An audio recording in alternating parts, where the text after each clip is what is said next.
saya sampaikan, apa yang sudah kita capai, pengurus yang sudah kita capai lama dari tahun 2009 sampai saat ini, inilah hasilnya. Perjuangan dari pendahulu kita insya Allah akan dikenang, akan dibalas oleh Allah Subhanahu wa Ta'ala. Lokasi ini tentu menjadi tanggung jawab kita semua.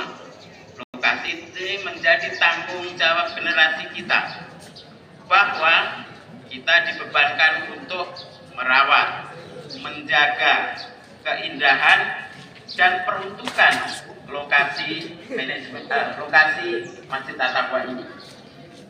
Jadi atas pelimpahan kekuasaan ataupun hak dari Pemda Bekasi ke manajemen Masjid At-Taqwa. Jadi kalau ada kotor, ada rumput yang tumbuh tidak terawat, ini menjadi tanggung jawab kita semua. Demikian Bapak Ibu sekalian yang bisa saya sampaikan. Sekali lagi kami juga mengharapkan partisipasi, dukungan dari semua warga di lingkungan Masjid At-Taqwa untuk saling menjaga keindahan, kenyamanan di lingkungan At-Taqwa ini. Pengurus juga berterima kasih kepada seluruh panitia kurban yang sudah bekerja, mungkin sudah 2 minggu yang lalu mempersiapkan pelaksanaan pemotongan hewan kurban ini. Dari majelis taklim ibu-ibu, alhamdulillah juga sudah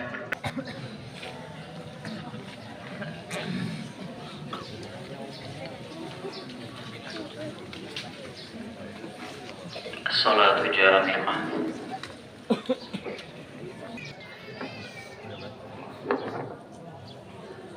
Assalamualaikum warahmatullahi wabarakatuh.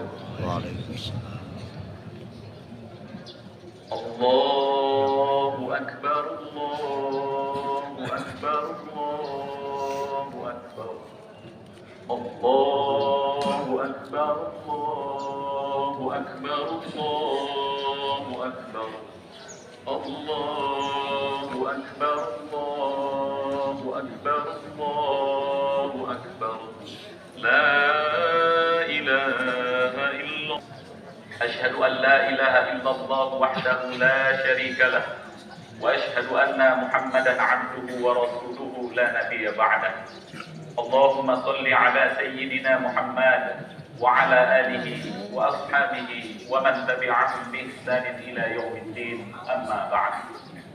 Wa qala Allah ta'ala fi kitabihil karim, ya ayyuhalladzina amanu taqullaha haqqa tuqatih wa la tamutunna illa wa antum muslimun. Shadaqallahul azim. Hadirin jamaah salat Idul Adha yang dirahmati oleh Allah. Mengawali pertemuan ini, marilah kita bersyukur kepada Allah dengan mengucapkan Alhamdulillah. Harus kita sadari bahwa kalimat ini lebih besar ketimbang segala kenikmatan yang kita miliki. Bahkan seluruh nikmat yang dimiliki makhluk sebumi ini. Tidak ada kenikmatan dunia yang lebih besar dari ucapan Alhamdulillah. Meski Anda memiliki kenikmatan seperti kuasa, kenikmatan istri, kenikmatan anak, kenikmatan harta berlimpah, jika Anda mengucapkan Alhamdulillah, itu lebih besar dan lebih utama di sisi Allah. Kenapa demikian? Sebab ucapan Alhamdulillah memiliki keutamaan yang besar, sebab telah diabadikan di arasy-Nya Allah dan memenuhi langit dan bumi. Sedangkan kenikmatan materi di dunia hanya bersifat sementara dan akan sirna seiring berjalannya waktu. Rasulullah sallallahu alaihi wasallam bersabda, "Lau anna ad-dunya bihadhatiriha fi yadi rajulin min ummati, thumma qala alhamdulillah, kana alhamdulillah afdalu min dzalik." Seandainya dunia berikut semua isinya berada di tangan seorang lelaki dari kalangan umatku, kemudian dia mengucapkan segala puji bagi Allah, niscaya kalimat alhamdulillah yang telah dia ucapkan itu jauh lebih besar, jauh lebih afdol daripada dunia dan seisinya. Salawat dan salam mari kita hadiahkan kepada junjungan kita Nabi besar Muhammad sallallahu alaihi wasallam. Berbicara tentang urgensi berkurban, beliau bersabda, "Ma 'amila ibnu Adama yauman nahri amalan ahabba ila Allah min hiraqati dam." Tiada amalan manusia pada hari raya Idul Adha yang lebih dicintai Allah daripada mengalirkan darah dari hewan kurban. Wa innahu la ya'ti yaumal qiyamati bi quruniha wa aslafiha wa ash'ariha wa inna ad-dama la yaqa'u min Allah bi makanin qabla an yaqa'a 'alal ardi fatibu biha nafs. Sebab hewan-hewan kurban yang dipotong itu akan datang pada hari kiamat dengan tanduknya, dengan kukunya, dengan rambutnya, semata hanya untuk bersaksi di hadapan Allah. Dan sungguh sebelum darah menetes ke tanah, ampunan Allah lebih dulu turun kepada orang yang berkurban. Maka bersihkanlah jiwa kita dengan berkurban. Allahu Akbar, Allahu Akbar, Allahu Akbar, walillahil hamd. Jamaah salat Idul Adha yang berbahagia, perlu kita ketahui bersama bahwa Al-Quran yang kita imani, yang menjadi petunjuk dalam hidup kita, hanya memiliki 4 prinsip. Prinsip yang pertama adalah akidah, prinsip yang kedua adalah syariah, prinsip yang ketiga adalah akhlakul karimah, dan prinsip yang keempat adalah prinsip kisah-kisah. Kenapa setelah membahas akidah, syariah, akhlakul karimah, lalu muncul statement Allah berupa kisah-kisah Al-Quran? Maka jawabannya adalah karena tidak mungkin kita belajar iman dan akidah yang kuat tanpa contoh. Tidak mungkin pula kita belajar syariat yang baik tanpa figur. Dan tidak mungkin pula kita belajar akhlakul karimah yang tepat tanpa suri tauladan. Sehingga jika ada seorang yang ingin belajar kesempurnaan Islam, wajib punya figur, wajib punya contoh, dan wajib punya suri tauladan. Menariknya saudaraku, Allah menampilkan suri teladan itu dengan munculnya manusia-manusia terbaik di muka bumi ini, yang kemudian disebut dengan Al-Anbiya wal Mursalin, yang konon dalam sirah jumlahnya 124.000 nabi dan rasul. Sebagian disebutkan di dalam Al-Quran dan sebagian lagi tidak disebutkan. Wa rusulan qad qasasnahum 'alaika min qablu wa rusulan lam naqsushum 'alaik. Selanjutnya Al-Quran menyebutkan tentang figur-figur terbaik itu hanya 25 orang. Yang lebih lanjut wajib kita imani dan kita ketahui. Bagaimana mengimani para nabi dan rasul? Pertama, kita harus tahu namanya. Kedua, harus tahu sejarahnya. Dan ketiga, harus mampu mengambil hikmah dari kehidupannya. Dari 25 nabi pilihan ini, oleh Allah dipilih lagi 5 yang terbaik yang disebut dengan ulul azmi. Mereka adalah Nabi Nuh, Nabi Ibrahim, Nabi Musa, Nabi Isa, dan Nabi Muhammad sallallahu alaihi wasallam. Dan dari 5 nabi terbaik ini, ketemulah 2 nama yang terbaik dipilih Allah di muka bumi ini, yaitu Nabi Muhammad sallallahu alaihi wasallam dan Nabi Ibrahim alaihi salam. Saudaraku yang berbahagia, apa bedanya Nabi Muhammad dengan Nabi Ibrahim? Kita sepakat sebagai mukmin dan muslim, kita meyakini bahwa Nabi Muhammad adalah sebaik-baik manusia, khairul anam, khairul bariyah. Tak hanya itu, Nabi Muhammad juga kita yakini sebagai pemimpin para nabi dan rasul, sayyidul anbiya wa imamul mursalin. Hanya saja saudaraku yang berbahagia, tidak semua umat manusia sepakat dengan keterangan itu. Buktinya Yahudi dan Nasrani tidak meyakini baginda Rasulullah. Tapi sebaliknya, Nabi Ibrahim alaihissalam, semua manusia mengakui kebaikannya. Yahudi mengakui kebaikan Nabi Ibrahim, Nasrani mengakui kebaikan Nabi Ibrahim, Hindu berkata Ibrahim adalah sosok berahma, apalagi Muslim pasti mengakui kebaikan Nabi Ibrahim. Bahkan tidak hanya mengakui, Yahudi mengklaim Ibrahim adalah nabinya, Nasrani mengklaim Ibrahim adalah nabinya, namun Allah langsung membantahnya dalam Quran surat Ali Imran ayat 67. Ma kana Ibrahimu Yahudiyan wala Nasraniyan walakin kana hanifan musliman. Ibrahim bukanlah orang Yahudi, Ibrahim bukanlah orang Nasrani, tetapi Ibrahim adalah seorang yang lurus, lagi berserah diri kepada Allah. Bahkan Allah Subhanahu wa taala secara spesifik memuji Ibrahim sebagai manusia yang tidak hanya terbaik, tapi juga manusia yang paling baik agamanya, paling pasrah hidupnya, dan paling bagus akhlaknya. Allah berfirman, "Wa man ahsanu dinan mimman aslama wajhahu lillahi wa huwa muhsin wattaba'a millata Ibrahim hanifa wattakhadallahu Ibrahim khalila." Dan siapakah orang yang paling baik agamanya daripada yang memasrahkan dirinya kepada Allah, kemudian dia mengerjakan kebaikan? Pastilah dia mengikuti agama Ibrahim yang lurus, dan Allah mengangkat Ibrahim sebagai kekasihnya. Saudaraku yang berbahagia, julukan kekasih di muka bumi ini hanya disandangkan Allah untuk dua manusia terbaik. Pertama Rasulullah yang bergelar Habibullah, dan kedua Nabi Ibrahim yang bergelar Khalilullah. Saking baiknya Nabi Ibrahim, setiap sholat pun kita sebut nama indahnya, bersanding dengan baginda Rasulullah yang masyhur nanti disebut dengan sholawat Ibrahim. Kalau bukan orang terbaik, tidak mungkin Allah cantumkan namanya dalam ritual sakral yang paling menentukan kehidupan agama kita. Bahkan efek dari kebaikan Ibrahim menjadi syariat lebih lanjut untuk kaum muslimin. Kalau sekarang kita mengaku mengikuti syariatnya Nabi Muhammad, tapi Nabi Muhammad mengikuti syariatnya Nabi Ibrahim, di antaranya syariat khitan, syariat haji, dan syariat yang hari ini kita lakukan, yaitu syariat Idul Qurban. Allahu Akbar, Allahu Akbar, Allahu Akbar, walillahil hamd. Hadirin sidang Idul Adha yang terhormat, berdasarkan pendekatan Al-Quran dan hadis-hadis yang sahih, setidaknya ada 3 spirit Idul Qurban yang bisa kita teladani dari figur Nabi Ibrahim alaihissalam.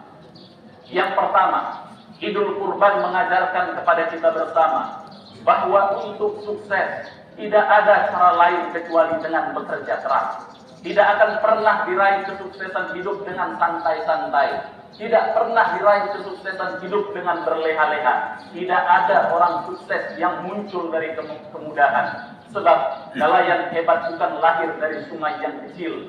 Nelayan yang hebat, nelayan yang terhormat, nelayan yang besar, lahir dari pengarungan samudra yang luas. Di tengah ombak, di tengah guncangan luar biasa, barulah dia disebut sebagai nelayan yang hebat.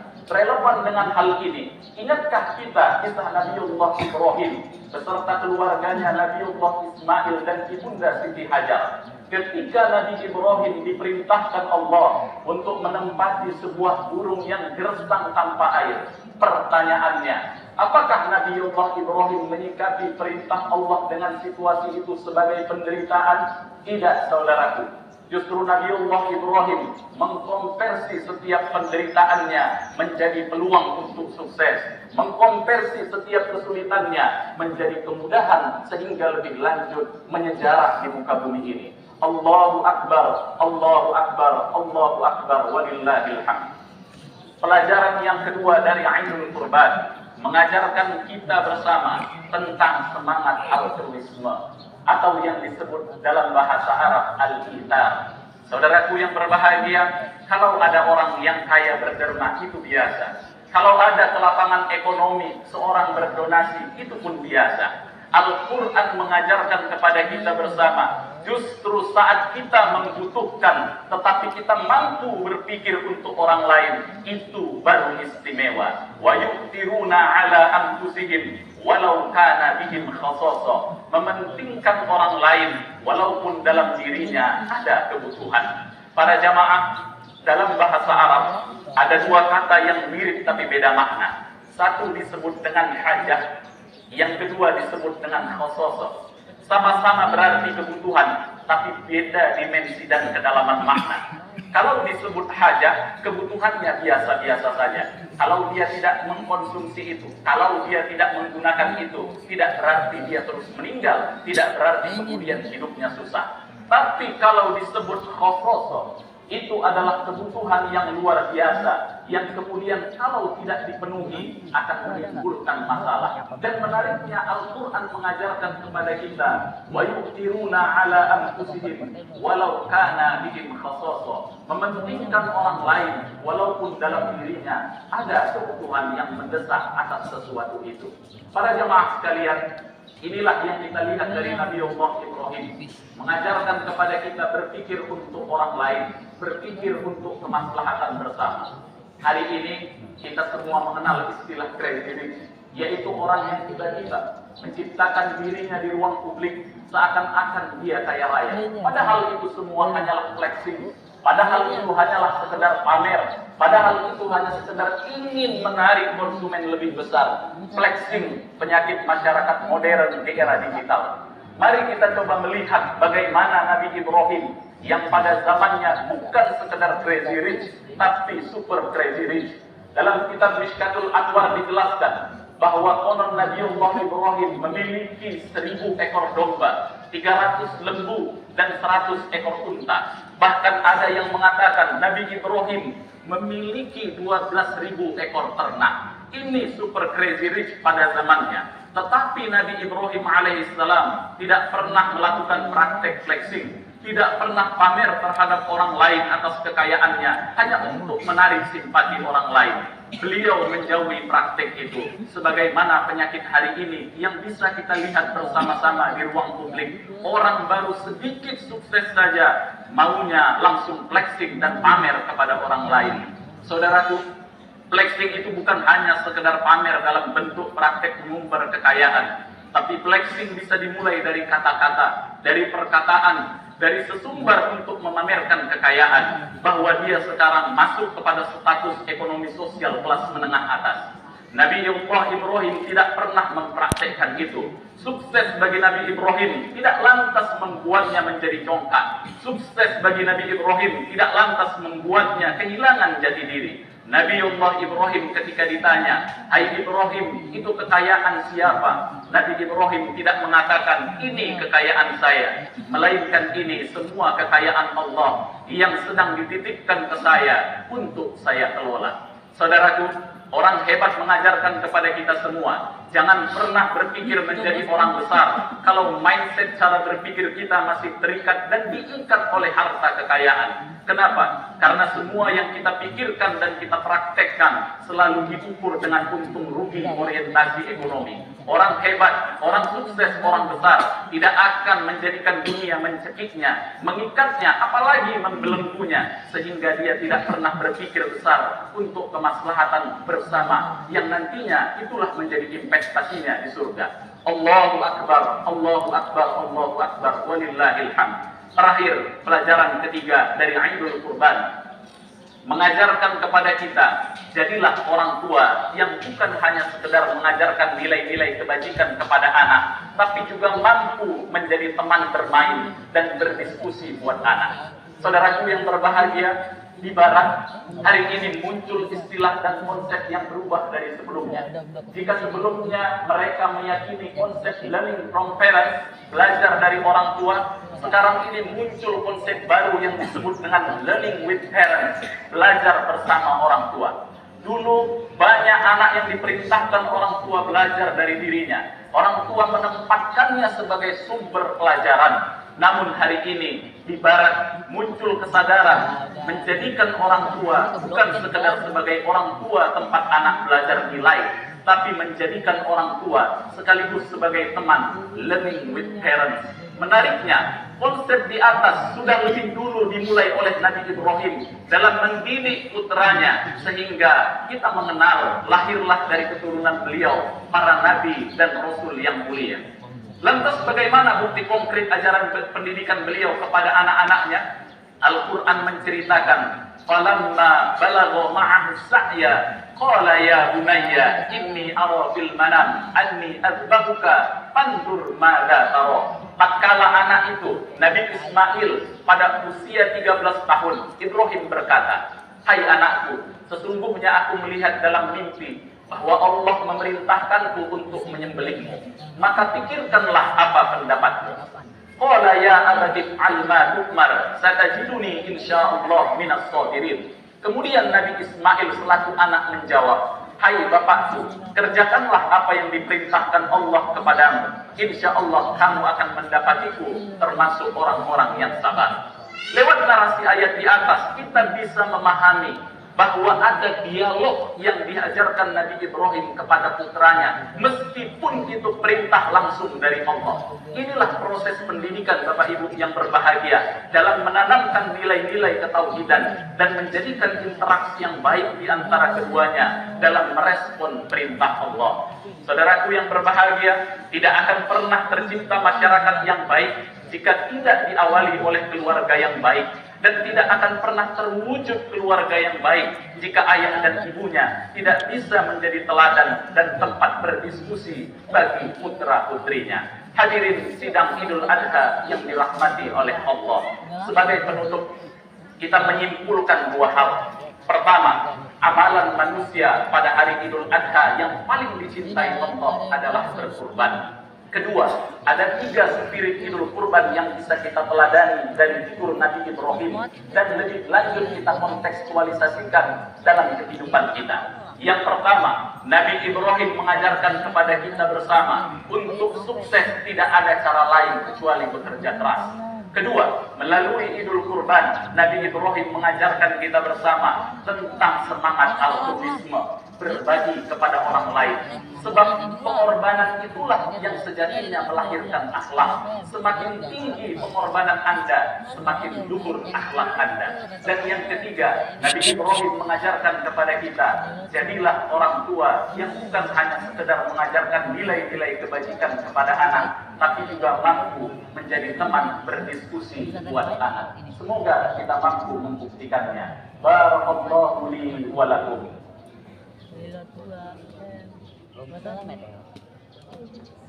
Akbar, Allahu Akbar, Allahu Akbar. Alhamdulillah, alhamdulillah Rabbil Alamin, wal 'aqibatu lil muttaqin. Wa qala Allah Ta'ala fi kitabihil karim, inna a'tainakal kautsar, fasalli li rabbika wanhar, inna shani'aka huwal abtar. Wa qala ta'ala aidan, inna Allah wa malaikatahu yusalluna 'alan nabi. يا أيها الذين آمنوا صلوا عليه وسلموا تسليما. اللهم صل على محمد وعلى آل محمد كما صليت على إبراهيم وعلى آل إبراهيم وبارك على محمد وعلى آل محمد كما باركت على إبراهيم وعلى آل إبراهيم في العالمين إنك حميد مجيد. اللهم اغفر للمؤمنين والمؤمنات والمسلمين والمسلمات الأحياء منهم والأموات إنك سميع قريب مجيب الدعوات ويا قاضي الحاجات. اللهم اجعلنا صبورا وجعلنا شكورا وجعلنا في عيننا صغيرا وفي عين الناس كبيرا. اللهم لا سهل إلا ما جعلته سهلا وأنت تجعل الحزن إذا شئت سهلا. سهل أمورنا يا الله في الدنيا والآخرة. ربنا آتنا في الدنيا حسنة وفي الآخرة حسنة وقنا عذاب النار. والحمد لله رب العالمين. والسلام عليكم ورحمة الله وبركاته.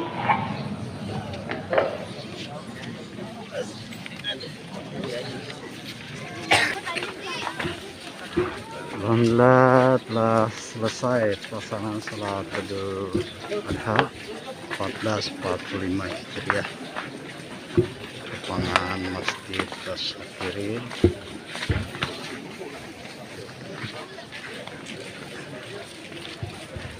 Mudah-mudahan berkah panjang umur.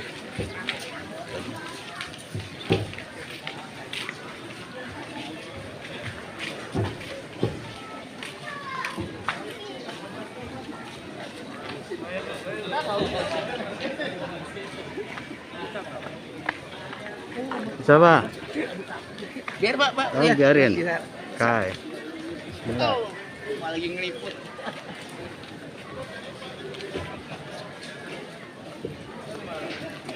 Allahu Akbar, Allahu Akbar, Allahu Akbar. La ilaha illallah, Allahu Akbar. Allahu Akbar walillahil hamd. Allahu Akbar,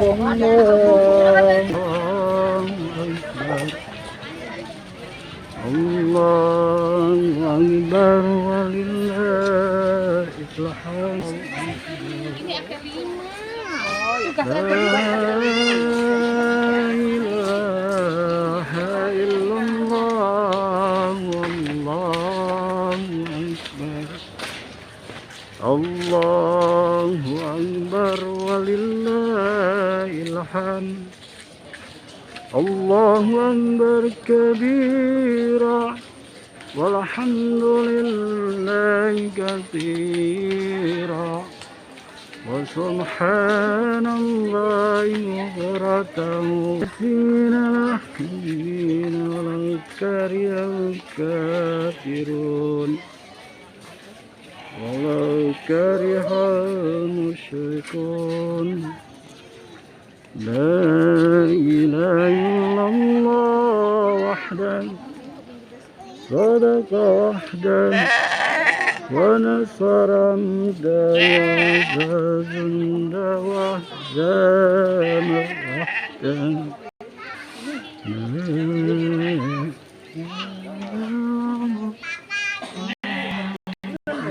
Mau foto nggak sama kambing?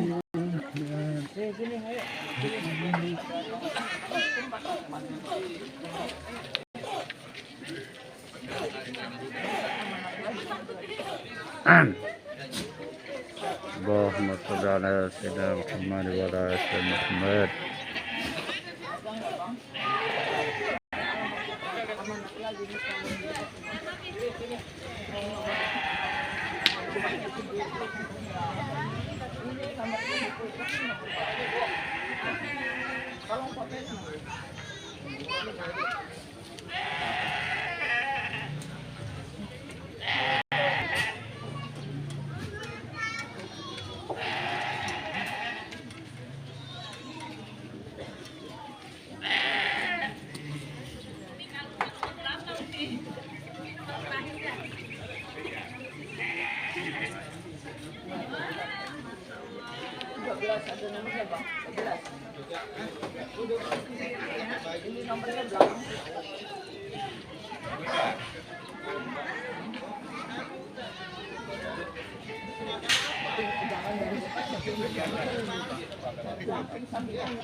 Nah,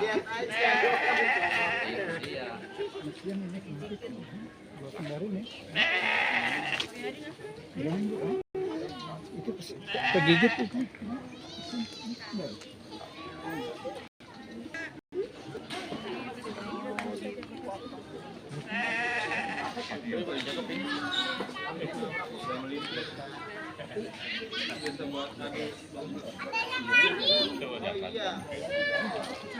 Berapa bang sapinya bang? Sapi 12. Kambing 31. 31.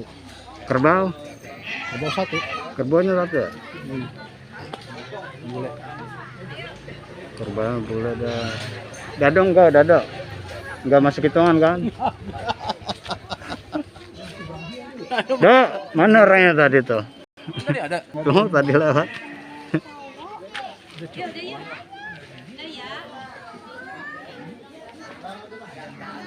Semoga berkah.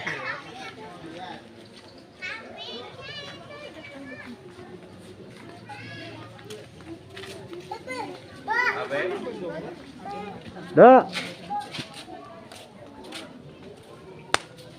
Ngomong. Begadang lu ya?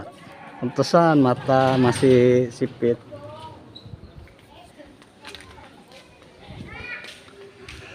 Alhamdulillahirabbil alamin. Langsung kita menuju opor ayam, tupat. Mbak udah makan. Allahu Akbar, Allahu Akbar, Allahu Akbar. La ilaha illallah, Allahu Akbar. Allahu Akbar walillahil hamd.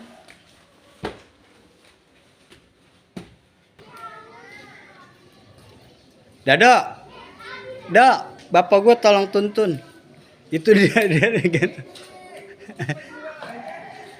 Udah. Pade sama Mbah habis pulang Idul Adha ya, Pade ya. Alhamdulillah.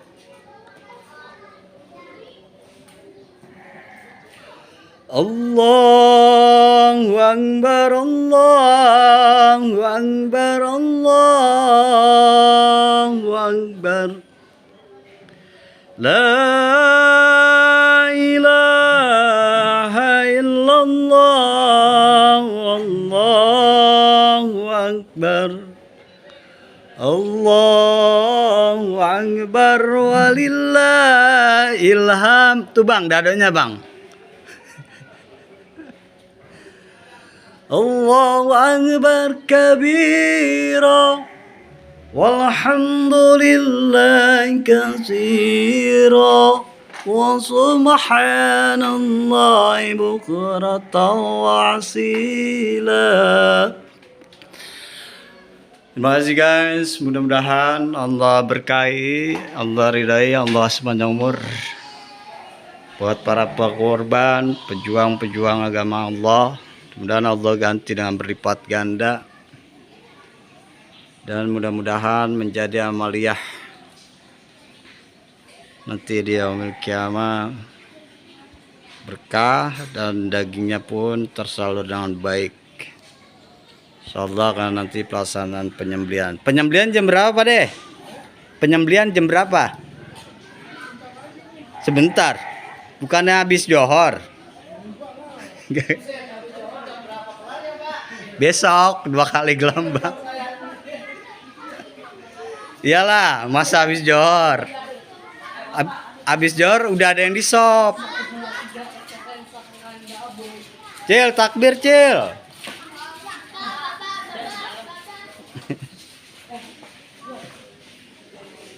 Alhamdulillah.